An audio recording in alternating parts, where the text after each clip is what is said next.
Good morning, everyone. Today, I'm going to discuss case number one, which is Alice case raises concerns for the future of IT software patents. On February 8, 2013, the Federal Circuit Court of Appeals met to consider a case that could shape the future of technology innovation in the United States. The case involved the Alice Corporation, an Australian company that obtains financial markets patents from the United States, the United Kingdom, and other major trading nations. Alice holds four patents for a business method that CLS Bank International employs to reduce risk in financial transactions. In 2007, Alice sued CLS Bank International and other companies for patent infringement, hoping to reap financial gain. CLS Bank, however, countersued Alice, claiming that Alice's patents were in violation of Section 101 of the Patent Act. Section 101 states that the U.S. government cannot grant patents for laws of nature, natural phenomena, and abstract ideas. Rather, patents must involve only practical application of the abstract ideas. But what is the difference between an abstract idea and a practical application?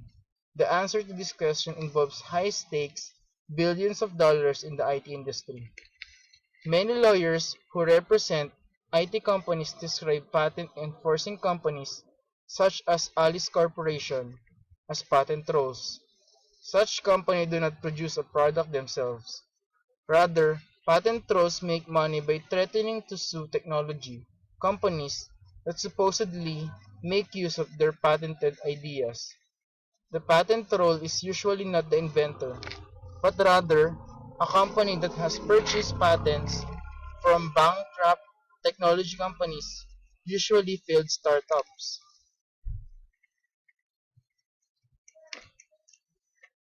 Patent trolls generally target companies with annual revenues between $50 to $200 million.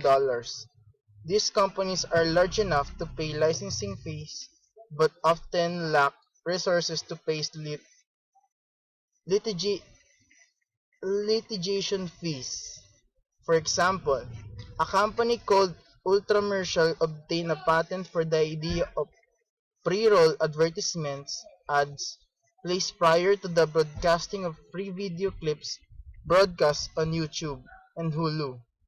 These ads are a major revenue source of YouTube, Hulu, and other companies. One of these companies, Wild Tangent, sued Ultramercial asserting that its patent claim was invalid. However, an appellate court upheld a lower court's ruling declaring the patent valid.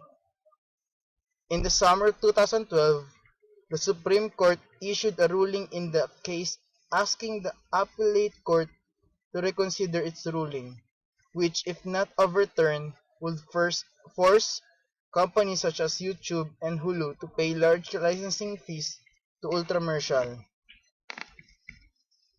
According to Google General Counsel Kent Walker, abuses of our patent system cost the economy $29 billion in 2011, raising prices and reducing choice.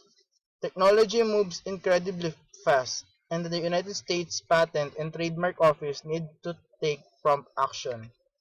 Software patents were not even recognized by U.S. courts until the State Street case of 1998. Up to that point, many companies had patented software ideas for business methods, but none of the patents had been enforced. In 1998, the U.S. Court of Appeals recognized Signature Financial Group patent of a business method using computers and allowed the company to collect licensing fees from the State Street Bank. Since the State Street decision, the U.S. court system has been floundering with the issue. Different courts have come down on different sides.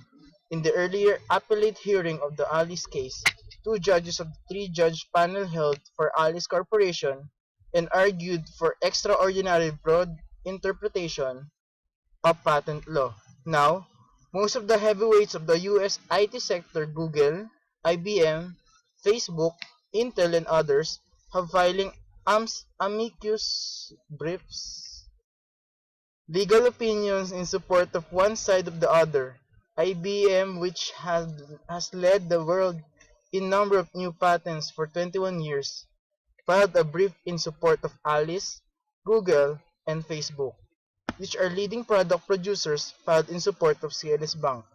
Intel, a computer chip manufacturer that has many patents but is fearful of the large number of patents in the field of theoretical chip design, also filed on the side of the bank.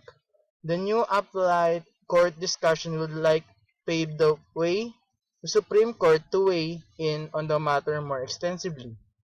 A decision in favor of Alice would mean an explosion of patent litigation and increase in cost of IT producers.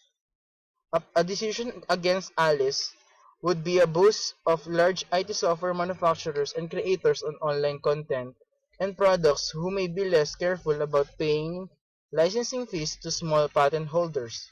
The Department of Justice has filed an amicus brief favoring neither side. Instead, the department has called on the appellate court not to issue a decision that would create a hard and fast rule, but that would allow the courts to consider each case individually. The action indicates that the US government feels the both positions have some merit. On the other hand, patent trolls are reducing US productivity.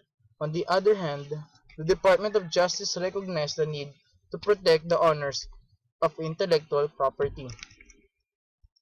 So, for the discussion question, my question is number 2. Are patent trolls justified in their action? Do they provide a means of rewarding a small innovators? Well, as I've discussed a while ago, patent trolls are the one who are the producers. I mean, they are the fake producers who try to sabotage a huge company and then take advantage for the small innovators or small companies to rise up. I think it is not appropriate to sabotage a huge company just to aim a specific goal to achieve it and then use that power over the small companies to gain the economy advantage or the technological advancement. Thank you.